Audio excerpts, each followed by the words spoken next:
كنت واقف وقفة الأنو أنو وعم بنتظرهم بفارغ المعدة، وهو جاييني عم بتمشى وكأنه ما في واحد بده يتعشى. فتت لعندهم، قال عندهم شيء جديد مو موجود عند حدا، والشاب لبس كمامته ولبس كفوفه وراعى ظروفه. طلع مو هو اللي بده يقطع اللحمة. قلت له روح من هون ولا تعمل لنا زحمة. هلا إذا بتطلع لي على اليسار شوي بتلاقي لي في ورقة مكتوب عليها اللحوم من اختيار العميل، يعني عم يأكد لي إنه لحماته تازة وذبح امبارح. ولا تقول لي ليش مو ذبح اليوم، بعدين بزعل منك لأنك بتكون ما بتعرف بالمشاوي. لازم الذبيحة تتعلق وتطلع سوائلها، ولا تسألني كيف عرفت لأني أنا سائلها. وهون أنا بلشت أراقب يا عزيزي المراقب، مشان أنت تلاحظ عزيزي الملاحظ. والحلاوة إنه الفرن قدامك وبترجعك لسنينك القديمة وأيامك، يوم كنت تاكل المشاوي على الأسطوح وبالحارة، يوم كانت تقلك خنقتنا بالدخنة الجارة، وأجبرتني الروايح أرقص رقصة الأنو أنو، وجبت خبزاتي ورحت لكمل حياتي.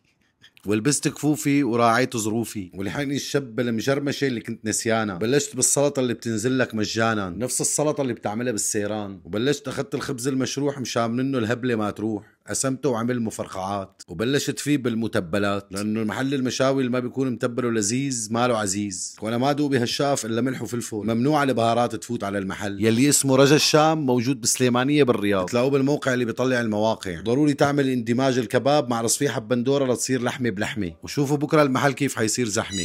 هون انا طلبت مني المعده وسع لها الطريق، لانه اكيد اللي جاي مو احسن من اللي راح، خصوصا اذا كان الشيش مغطى بالمسبحه فرتاح، والريش مدوقه وما منقوع بكيوي بحليب. والله رغم انها طريه جدا يا حبيبي، لو ما ذبحت قدامي ما بصدق. هون جددوا لي الخبز لاني رايح على الفخاره يلي يا حبيب فيها كفته بالصحن معليه، اللي بتخلي حليماتك التذوقيه محتاره. كان لازم تطلع فيها واتشكرها. شو احكي لك على الشرحات بعجين وقت تحط لها ليمون؟ ظريفه وبنت حلال وبنت عالم وناس. ولا شو احكي لكم على المجرمشه يا ناس؟ لك هي اكبر نعمه، ولازم قبل ما تاكل عضه تنباس. واخ على الحميس ولحمته المجرمشه يلي وقت بتحط له ليمون بصير شغله منغنشه. اوعى تفكرني نسيت الصفيحه اللي بدبس رمان. لك انا من جماعه الانو انو وما بيطلع لك تحط علي وحده يا فنان. وهي كانت قصتنا وهي كانت الحكايه، واستنونا بالفيديو الجاي. وين ما وين، حياكم الله.